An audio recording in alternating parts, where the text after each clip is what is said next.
Hello, everyone. I'm Richard Bistrong. It's a pleasure to welcome back Ty Francis, Chief Advisory Officer for LRN. We just had a robust discussion on the leadership gap and talking about the LRN 2025 Ethics and Compliance Program Effectiveness Report. And I think in continuing the conversation, we're going to talk about Gen Z. And I found this to be very counterintuitive in reading the report, where the report speaks to how younger employees, particularly Gen Z, which we've identified we're not, Yes. and they seem to exhibit some sort of skepticism about managerial fairness and organizational justice. So, Ty, how can organizations address this, generational trust gap? Well, I think you have to look at the root cause where this data is, what this data is telling us. So it said that about 50%, or under 50% of Gen Z think their managers hold themselves accountable to the rest of the organization. And at 48%, that was the lowest percentage across any of the generation gaps we saw. Gen Z want more transparency, and they feel there's a critical lack of trust within organizations when they're looking at their managers and the senior leadership. How do we solve that? Again, training, education, and policies, they're not a one size fits all. Gen Z want more tailored training.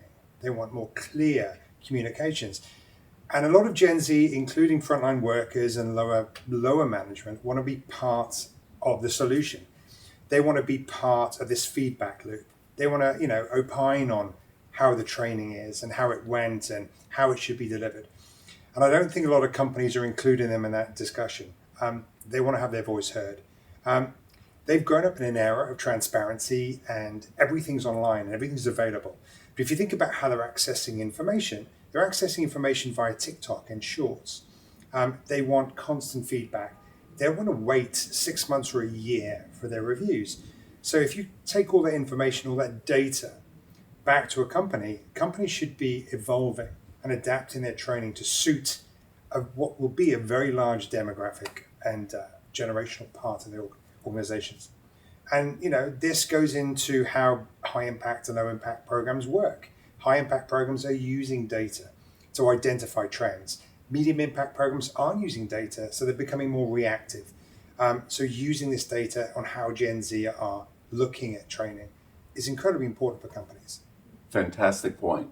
Well, thanks for talking about this Gen Z. I think one time we spoke of it as the Gen Z conundrum. Yes. But it is solvable. It is solvable. And look, we're not saying that this is a unique group of individuals and they need unicorn training. We're saying they need adaptive training.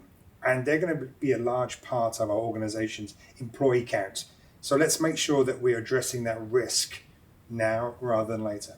Fantastic. Well, we're going to come back and talk about AI, supply chain, and third parties. We are. Thanks, Ty. Thank you. Thanks, everyone.